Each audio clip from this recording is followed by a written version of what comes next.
Stories of Journey to the West, Chapter 27. So today we're jumping into a really interesting bit from Journey to the West, chapter 27, actually. Right, an early chapter. Yeah, and we're looking specifically at an interaction between Tang Monk the pilgrim and his, well, very powerful disciple, Sun Wukong. It's a great snapshot. And what's interesting is how quickly you see these tensions bubble up.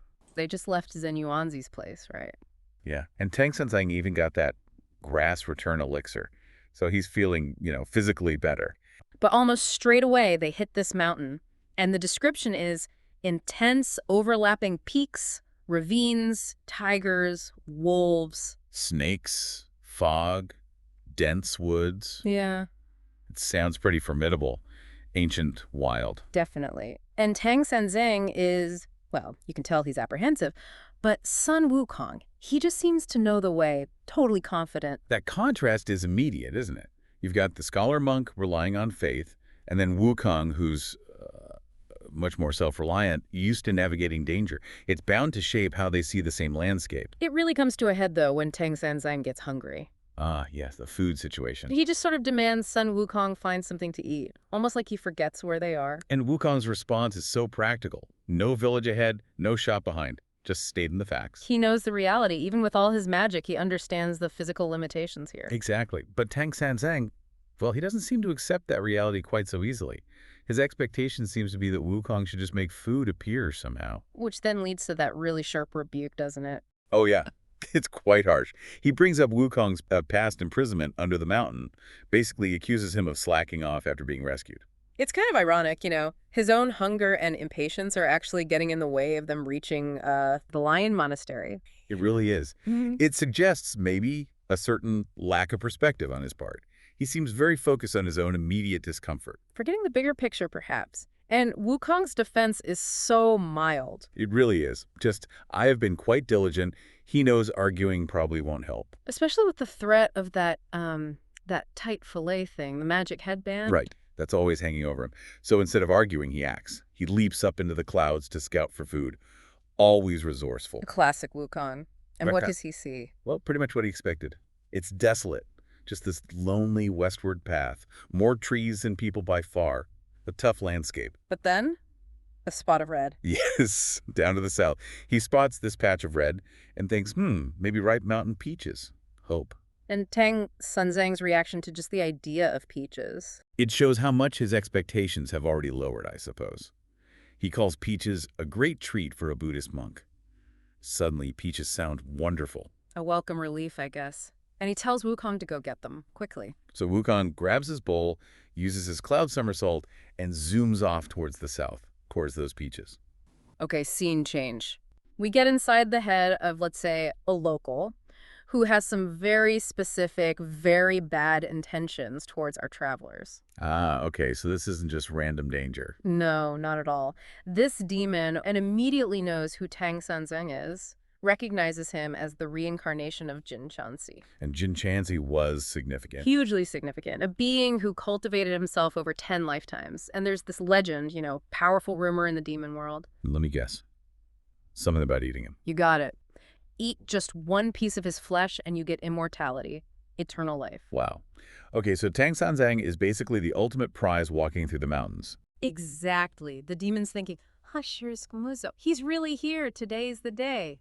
Pure excitement from the demon's point of view. So immortality on the line. Why doesn't the demon just, attack? Jump out from behind a rock? Good question. Because there are guards. Pigsy and Sandy are standing right there. Right, the other disciples. But are they really that much of a threat at this point? Well, the text says they might not have great abilities right then. Oh, yeah, Pigsy was a celestial marshal, Sandy was a general. Precisely. Their powerful presence hasn't totally faded. So the demon feels that lingering authority and, well, doesn't dare get too close. Not yet. It's like facing down retired generals. Still intimidating? Kind of, yeah. So a direct assault is off the table for now. The demon needs a different approach. Subterfuge. Deception. Pure illusion. The demon decides to transform. A quick shake, and suddenly it's a beautiful young woman. And the description the book gives, it's incredible. It really paints a picture. Oh, it does. The author pulls out all the stops. Clear brows, bright eyes, white teeth, red lips. Sleeves like jade shoots, a skirt revealing tiny feet. I mean, it goes on and on. Ice-like skin, willow eyebrows, star-like eyes. He's somethithos, a moon-like face, pure nature, graceful body, voice like a singing bird. It's the absolute picture of innocent beauty. And she's even got props. A blue pottery jar, a green porcelain bottle. All looks very domestic, very harmless. It's a masterful setup. You have this dangerous setting, the demon's lethal intent, and then this vision of delicate beauty. It's classic misdirection. Playing right into our assumptions. Beauty equals goodness, right? Exactly. Exploiting that mental shortcut. And Tang Monk, he's definitely caught off guard. Yeah, he's like, wait a minute. Wukong said this place was empty. But here's this young woman. He points out the contradiction. But then there's Pigsy. Oh, Pigsy. The moment he lays eyes on her, all caution just evaporates. Who, the text says, the idiot's mortal desires are stirred. He can't help himself. And he doesn't see the danger at all. Not a bit. He clearly a demon, but he can't recognize it. His desire just completely blinds him. So what does he do? Try to play it cool? Well, he tries. Straightens his robe, puffs himself up, trying to look sophisticated. Oh, boy. And then walks up and says, female bodhisattva, where are you going? What's that you're carrying? Smooth Pigsy. Real smooth. You can just picture him completely smitten, totally oblivious. It's a perfect example of how, strong desires can just short-circuit our judgment. He sees what he wants to see. And the demon must just lap this up. Oh, absolutely. She launches into this perfectly crafted backstory. Says she lives nearby, White Tiger Ridge, pious parents, always helping monks. Hitting all the right notes. Totally. Only child, got a husband, worries about her parents. And why is she out here? Just delivering some food. Fragrant rice, fried gluten. Let me guess, for a monk. Exactly. To fulfill a vow her parents made. It's all so virtuous, so believable. Filial piety, religious duty. It's designed to disarm, isn't it? Tapping into those core values. Precisely. Build trust by reflecting shared values. Classic manipulation. And Pigsy, he buys it completely. Hook, line, and sinker. He's thrilled. Runs back to the Tang Monk all excited. Master, food! And he even complains about son Wukong being off eating peaches somewhere. Huh. Blaming Wukong for goofing off while this kind boner has appeared. Yeah, sounds bizarre. That monkey's off playing somewhere, eating peaches. He's totally convinced she's legit. Mostly because he's thinking about his stomach. Immediate gratification. That's Pigsy's weakness. It makes him incredibly susceptible. Now, Tang Monk, he's a bit more cautious, initially anyway. Okay, good. He does scold Pigsy a bit. Says, we haven't met anyone nice out here, let alone someone bringing food.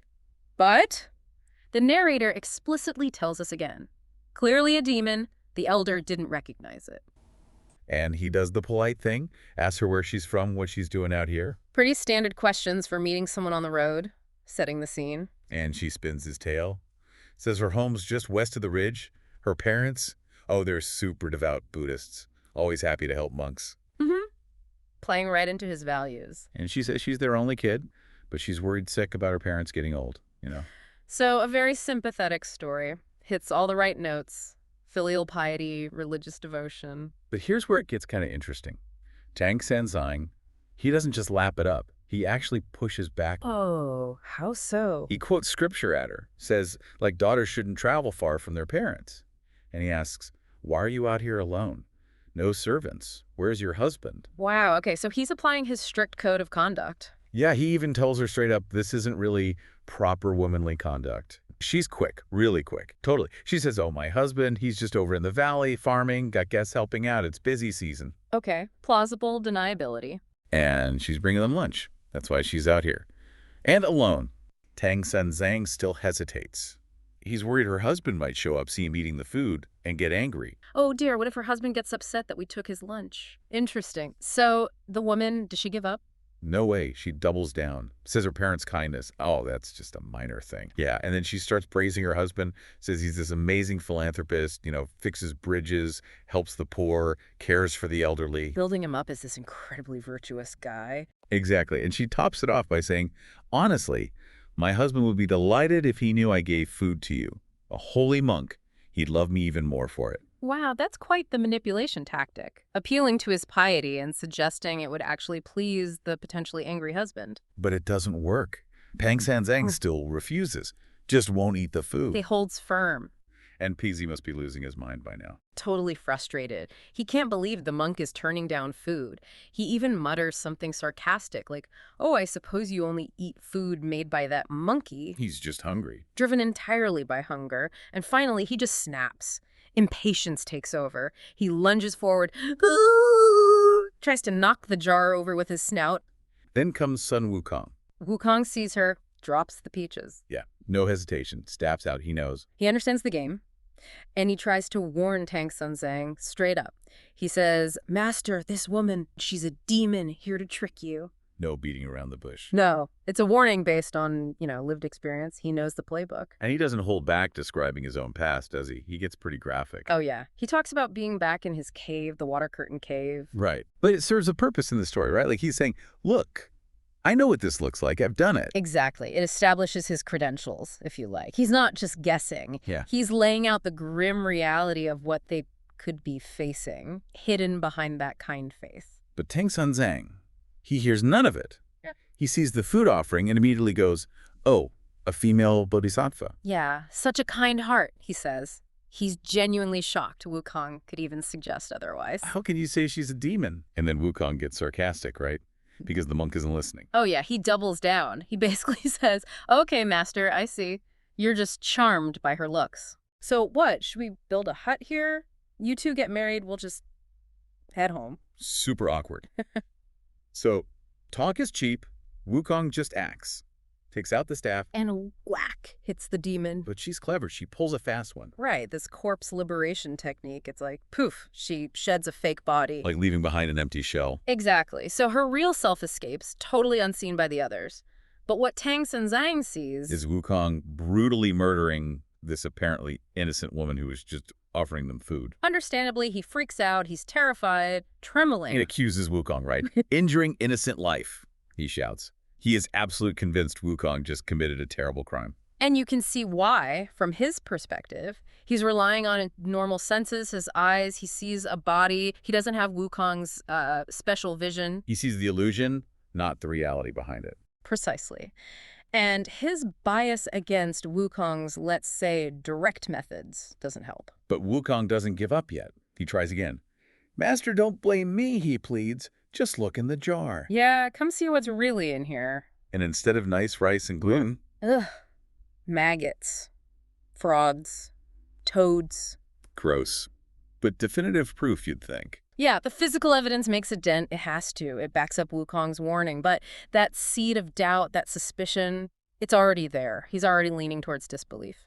And then, oh boy, enter Pixie. Right on cue, always sniffing out an opportunity. To make things worse, usually. Usually. He immediately sides with Tang Sanzang, of course, and he spins this whole story. What does he say? That she was just a local farmer. Yeah, just an innocent local. He says something like, Wukong was scared you'd recite the headband tightening mantra, so he faked the whole thing, the gross food, just a big magic trick to distract you so you wouldn't zap him. Wow. That is some serious twisting of the facts. Yeah. Playing right into Tang Sanzang's worries about controlling Wukong. Exactly. It makes Wukong look like the bad guy, protects Tang Sanzang from maybe admitting he was wrong, and shifts all the blame. It's, quite cunning in a slimy way. And the worst part is, Tang Sanzang buys it. Hook, line, and sinker. The text literally says he indeed believed that idiot's instigation. Oh man, so he starts chanting the mantra. Immediately, and Wukong is in agony. Headache, headache. He's crying out, stop, don't recite, just talk to me. That's just awful. Wukong saw the truth, tried to protect them, and now he's the one being punished based on Pixie's lies. It's a real low point. You feel Wukong's pain, not just physical, but the betrayal. He tried to do the right thing. And Tang Sanzang lays into him, doesn't he? Accuses him of being violent, lacking compassion. Yeah, basically saying he's failed as a Buddhist disciple. Sweep the floor, fear-harming ants, that kind of thing. How can you be so violent, killing innocent people? What's the point of getting the scriptures if you act like this? Go back. He actually banishes him, tells him to leave. Yep. Just like that. Go back. Wukong must be heartbroken. What does he even say? He's devastated. He asks, where would I even go back to? And then he reminds Tang Sanzang. About the mountain. Yeah, about being trapped under the five elements mountain for centuries after wrecking heaven. Right, until Tang Monk freed him. Exactly. Wukong reminds him, "You saved me, master. Guanyin gave me the precepts. If I don't go west with you, I'll look ungrateful, dishonorable. My name will be cursed forever." Wow. That's a powerful plea.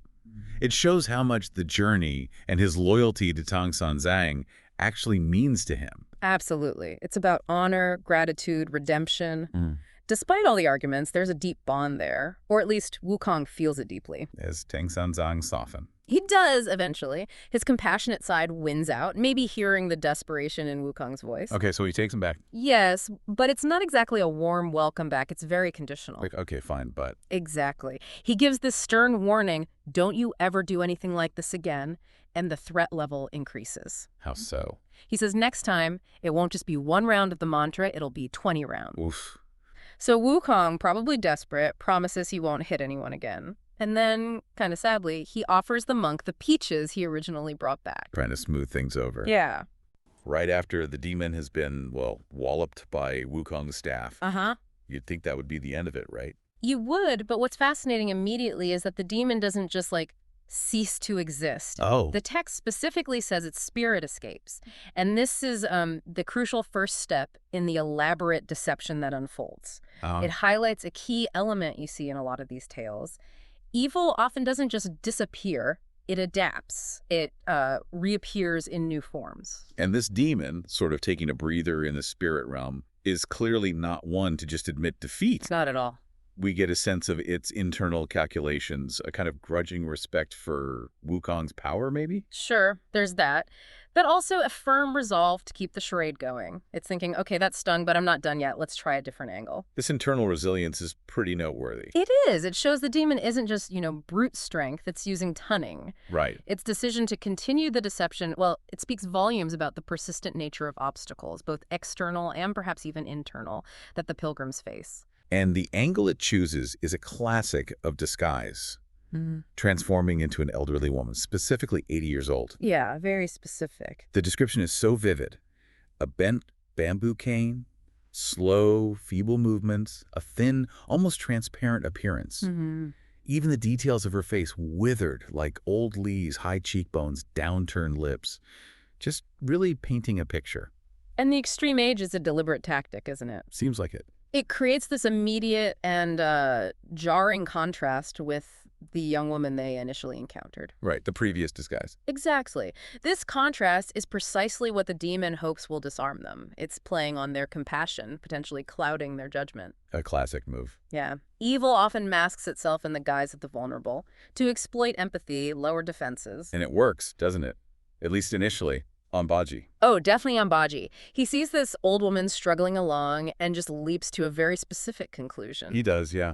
Baji's reaction is so typical of him, impulsive, Yeah. based on a very narrow interpretation of events. Doesn't think it through. Nope. Doesn't consider alternatives. He sees an old woman, immediately connects her to the young woman Wukong just attacked. He dramatically announces to Tang Monk, "Master, disaster. Her mother has come looking for revenge for her daughter." Ah, yes. And Tang Monk, ever trusting, simply asks, "Looking for whom?"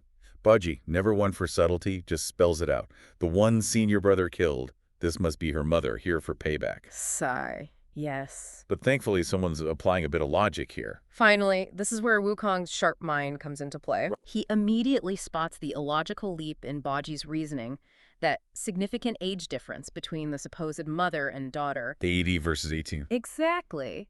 His skepticism is such a vital counterpoint to the other's more, 80 versus 18. Yeah. Wukong knows that's a stretch. He calls out Baji's foolishness. He does. And declares he's going to take a closer look. It's a perfect facade of old age. So no time for pleasantries. Wukong doesn't hesitate. He raises his staff and strikes again. Wow. But this demon is nothing if not resourceful. Absolutely. It repeats its earlier tactic, shedding its physical form like a discarded skin. Poof. The spirit escapes once more. Again, leaving behind only the illusion of the old woman. Tang Monk witnesses the whole thing. He literally tumbles off his horse. Falls right off. Collapses by the roadside and unleashes the Jingo Erzu, the tightening band mantra. That spell that inflicts, severe pain on Wukong when recited. Oh, not the band. Yes. And he doesn't just do it once, 20 times. And upside down for good measure. 20 times. Upside down. You can practically feel Wukong's skull throbbing just hearing about it. It's brutal. The effect on Wukong is agonizing. The golden band clamps down, his head feels like a squeezed gourd, and he's writhing in agony, just desperately pleading with Tang Monk to stop. Yeah. Tang Monk, though, he's utterly convinced Wukong has just murdered 2 innocent people. He's seeing red. Or, well, seeing victims. He's having none of Wukong's pleas. He just unleashes this torrent of accusations, claiming Wukong has ignored his teachings and is simply incorrigibly violent. And then comes the crushing blow. You are a heartless, incorrigible being, intent on evil. Leave. Wow. Tang Monk actually orders Wukong to abandon the pilgrimage. Just like that. Wukong, he actually agrees to leave, but there's a condition. Baji chimes in with a sarcastic suggestion about dividing their meager belongings, some old clothes and a straw hat. You can almost hear the collective sigh, right? Totally. Baji's remark, it just reveals his own petty jealousies. Wukong is understandably incensed at the implication that he's squabbling over rags. As he should be. He vehemently denies any greed or envy, reminding them of his commitment to the monastic life. Wukong's passionate denial, it really underscores his wounded pride. Yeah. And his genuine dedication, though, often expressed through action rather than words to protecting Tang Monk and completing the pilgrimage. He seeks recognition for his efforts, not, old clothes. And then he launches into this incredible recollection of his former glory as the Monkey King of Flower Fruit Mountain. Oh, yeah, the big speech. 72 cave demons under his command, 47,000 monsters in his retinue. He even details the outfit. Right down to the purple gold crown and cloud-stepping boots. Quite the list. This detailed recounting of his past power and status, it serves as such a powerful contrast to his current predicament. Good point. Constrained, misunderstood. Facing expulsion. It's a poignant reminder of the sacrifice he made to join this arduous journey and the humiliation he feels right now. He explains that returning to his former kingdom with that golden band still clamped on his head would be utterly humiliating. Can you imagine? The great sage equal to heaven showing up like that. Yeah, not a good look. Then comes his crucial request. Recite the song Gu Erzu, the loosening band mantra, the spell to remove the band. This is the logical solution from Wukong's perspective, right? It makes total sense. And then the bombshell drops. Oh boy, here comes. And Tang Monk, in a shocking admission, reveals that there is no song Gu Erzu. No loosening spell. None. He only knows the tightening one given to him by the Bodhisattva. Even after that stunning admission, Wukong, his spirit, clearly heavy, still offers to continue the journey. Which is incredible, really. It speaks volumes about Wukong's underlying commitment to the overall mission. And maybe even a sort of reluctant affection for his flawed master. Perhaps. Tang Monk, finally showing maybe a flicker of remorse. Maybe. A tiny flicker. Agrees to forgive him this time, but with a stern warning against any further violence. Right. Tang Monk's forgiveness feels very conditional, doesn't it? It does. And perhaps doesn't fully acknowledge the extent of his own misjudgment. He's still framing the issue as Wukong's propensity for violence. Rather than his own inability to see the demon. Exactly. Wukong promises to behave, and so physically and emotionally battered, they reluctantly resume their journey. And the journey just sort of lurches forward, Yeah. forever marked by this painful and incredibly revealing encounter. After Sun Wukong has already had a couple of goes at this demon, right? He's hit it twice with his staff, but somehow it's still around. It survived 2 hits. Wow. Yeah, and what's fascinating is the demon's reaction. It's not just pure rage, it's almost this grudging respect. It actually says, "Good Monkey King, you truly have eyes." Huh. So it acknowledges Wukong's power, his perception. Exactly. It sort of underestimated them initially, but now there's this spark of recognition, which, sets the stage for a more strategic deception next time. Makes sense. The demon's pride must be smarting a bit, too. It's worried, right? The text says it's worried about the group getting out of its territory like 40 more miles and they're gone. And the sheer embarrassment if another demon managed to capture them instead. Oh, yeah. Total loss of face. The original text mentions it would be like laughing at him, breaking his heart. So the demon thinks, okay, time for round 3. This time, an old man. And wow, the description really lays it on thick. Yeah, tell us about that. False piety, you said. Totally. White hair like Pengzu, the super long-lived guy in folklore. Yeah. Beer like the god of longevity. He's even chanting Amitabha. He's got the whole look down. Yeah. Staff, cloak, prayer beads. The full holy man starter pack. The contrast with its actual demonic nature is just stark. And the Tang Monk buys it completely. Hook, line, and sinker.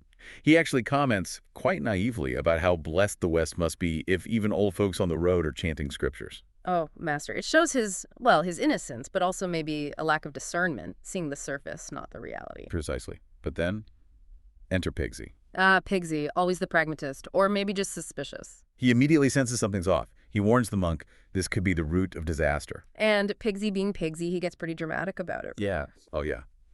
He paints this vivid picture, very focused on himself, naturally, of what might happen if this old man is seeking revenge for his daughter and wife. What does he predict? He figures the monk will get killed. Pigsy himself will face exile, or worse. He even has a specific unpleasant fate lined up for Sandy. Classic Pigsy fear-mongering, maybe, but it serves a purpose. definitely. It's a total counterpoint to the monk's blind faith. It injects some much-needed skepticism and, frankly, hints at the real danger. So what's Sun Wukong doing while Pigsy's having his meltdown? He overhears it all. And initially, he just dismisses Pigsy, typical Pigsy. But then, something makes him pause. Even after the reprimand and the headache curse. Yeah. Despite that, his instinct to protect his master kicks in. He decides he needs to check this old man out more closely. But this time, he's smarter about it. How so? He hides his weapon, his staff, and approaches the disguised demon himself. It shows he's learning, maybe.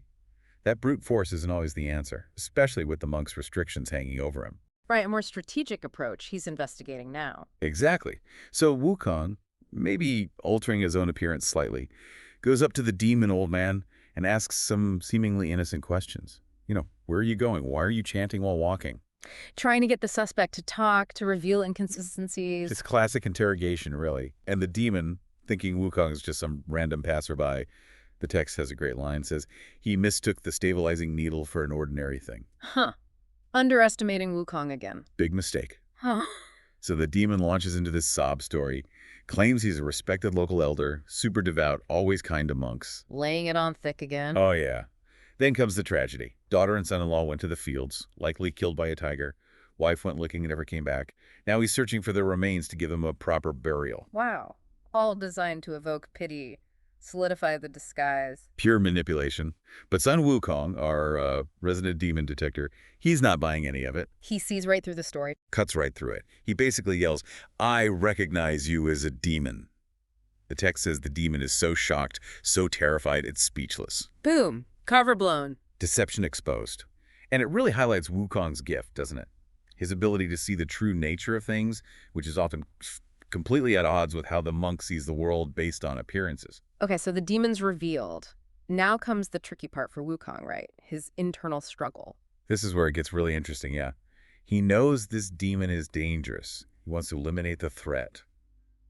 But that curse, the fear of the monk chanting, is very, very real. He actually thinks it through, doesn't he? Like, if I don't hit him, he's just playing me for a fool. But if I do hit him, my master will use the spell. Exactly. It's that constant tightrope walk. Adhering to the monk's compassionate ideals versus the practical need to deal with immediate danger. It's a dilemma. That feeling when your responsibilities clash with the rules or constraints you're under. You can really feel his conflict. Duty versus discipline. It's vital for his character. He's torn. Consequences for acting, consequences for not acting. And then, in this flash of, pragmatic logic, he reasons that letting the demon live is actually the bigger risk. What if it snatches the monk later when he's not looking? That would be even more trouble. So he decides? He decides hitting it now is the better option. It's better to strike, he concludes, even if it means pain in his master's anger. That really shows his willingness to make the hard calls, doesn't it? For the greater good, even if it's unpleasant. Very different from the monk. A stark contrast. So, decision made, he acts decisively. He casts a spell. A spell? What kind? He summons the local earth deity and the mountain gods. Wow, calling in witnesses. Cosmic witnesses. For this roadside encounter, he basically announces, okay, everyone, look, this demon has messed with my master 3 times now, toyed with him, I'm ending this. And the deities. They recognize his authority, they see the truth of it, they obey and watch from the clouds. It adds this whole layer of, like, cosmic significance. It shows his actions aren't just random violence, they're aligned with some kind of higher order against evil. Precisely. And with that divine audience, Sun Wukong delivers the final blow. One strike with the staff. One strike. And the demon is truly defeated this time. The text says, his spiritual light is extinguished. Gone. No coming back from that. End of the demon. Yeah. Tang Monk, he's just seen what looks like 3 people killed, right? So he's silent on his horse, probably terrified.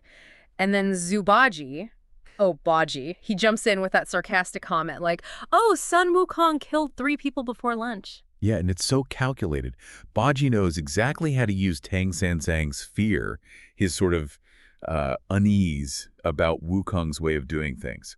Even though Wukong saved them countless times, Baji just plants that seed of doubt. Exactly. And Wukong, he senses it immediately. He practically begs Tang Monk, Master, please don't say the band tightening spell. And for anyone listening who needs a reminder, this isn't just a telling off, it's this magical hoop on Wukong's head. The chant causes agony. He knows what's coming. Precisely. Then we get that key moment. Wukong actually shows them the pile of bones, points out the inscription on the spine, white bone demon, definitive proof. You'd think, okay, case closed. You would. And maybe Tang Monk hesitates for a second. But then Baji whispers in his ear again, basically saying, Wukong made it all up. Killed some poor travelers and faked the bones just to get out of being punished by the spell. And it works. Baji's slander works. Tang Monk, full of doubt again, starts chanting the spell. You can just imagine Wukong's pain, kneeling there, begging him to stop, just wanting a chance to speak. So after the spell, Tang Monk starts explaining why he wants Wukong gone. And it's not just this one incident, is it? It's more a general fear. He's worried about what Wukong might do if they reach a city or town. He mentions the morning staff, Wukong's weapon, the potential for disaster. And he stresses, no one saw these killings out here in the wilderness. Sun Wukong naturally is furious and hurt, deeply hurt. He keeps saying, but it was a demon, it was going to eat you. He's just so frustrated that Tang Monk keeps listening to Baji's slanderous words, as he calls them, and that this threat of being sent away keeps coming up. You can feel the sense of betrayal just reading it. Wukong feels completely let down. And when he says he wouldn't stick around for a third time like this, that it would be shameless, that's him drawing a line. He feels like he has to leave to keep any self-respect. But he's still worried about them. He asks Tang Monk basically, how are you going to manage without me? Which is a fair question. But Tang Monk just gets angry and snaps back, asking if Baji and Shaseng aren't human, aren't capable, like Wukong's power makes him less something. And that really gets to Wukong. The text says he's saddened by that comparison. He starts thinking back, right? All the way from Two Bounds Mountain, all the demons they fought together, recruiting Baji and Shaseng, all that shared history. Suddenly, it means nothing. You get this powerful feeling of him being, well, devalued, utterly disposable. He uses those metaphors, the bow discarded after the birds are shot, the dog kicked away after the rabbit's caught. It's brutal. He feels used and then just tossed aside. And even though Tang Monk promises, okay, I won't use the spell again, Wukong doesn't buy it. Not really. He points out, pretty pragmatically, that the next time things get tough, Tang Monk will probably just reach for that spell again out of fear. And he's probably right. Wukong gets Tang Monk's impulsive side. He knows the pattern. Fear trumps trust. Instead of softening Tang Monk, Wukong's words just make him angrier. He gets off his horse, tells Shaseng to get ink and paper, and right there by the stream, he writes out a formal letter, a banishment document. This isn't just yelling, it's planned. Final. That act of actually writing it down, it makes it official, weighty. It's Tang Monk drawing a final line, severing that master-disciple bond completely, at least in his mind. And the words he uses, incredibly harsh. He basically says, don't ever let me see you again or I'll fall into the lowest hell forever. It's extreme, absolutely uncompromising. It really shows how convinced Tang Monk is, doesn't it? Even if we, reading it, think he's wrong. He genuinely believes he's doing the right thing, following his spiritual path, protecting the mission as he sees it. Wukong takes the letter. He's clearly devastated, but he still tries to be respectful, asks if he can make a proper farewell bow, but Tang Monk just refuses, calls him a villain, and turns his back. Ouch. That refusal, it's like the final insult for Wukong. After everything, he doesn't even get a dignified goodbye. But Wukong? Well, he's still Wukong. He finds a way, plucks 3 hairs, uses his magic to make 3 copies of himself, and all 4 Sun Wukongs make that formal bow to Tang Monk, even though the master won't even look. That is such a powerful image. It says so much about Wukong's character. You know, his respect for the role of master, even when the man himself is rejecting him so cruelly. It's this silent, magic-fueled statement of his loyalty, despite everything. Before he leaves, he turns to Shaseng. And you see who he really trusts now. He warns Shaseng, basically, watch out for Baji, he'll stir up trouble. And he gives him this piece of advice. If the master gets captured by demons, Shaseng should tell them Sun Wukong is his senior brother. He hopes his own fearsome reputation might still offer some protection. Which is incredibly selfless, isn't it? Yeah. Even after being kicked out, he's still thinking about Tang Sanzang's safety. He knows his name carries weight, and Tang Sanzang's reaction, still refusing to even say Wukong's name, it just hammers home how stubborn he's being. So finally, Wukong leaves. The text describes him crying as he says goodbye to Shaseng, then whoosh up on a somersault cloud, covering immense distances in moments, heading back to Flower and Fruit Mountain. That speed, that power in his departure. Yeah. It really emphasizes how definitive this is. He's gone. But even Wukong can't outrun the emotion. And this wave of loneliness just hits him. And then he hears the tide, the sound of the Eastern Sea, and it reminds him of Tang Sanzang, and the tears start again. He actually has to stop for a moment, just overwhelmed with sadness for the master who just cast him out. It's a beautiful, kind of sad moment. Yeah. It really shows that deep down, despite all the arguments, there was a real bond there. A complex one, for sure. Wukong's grief shows the real cost of this split, reveals the heart beneath the Monkey King bravado, and then the chapter ends, leaving you wondering, okay, what happens now?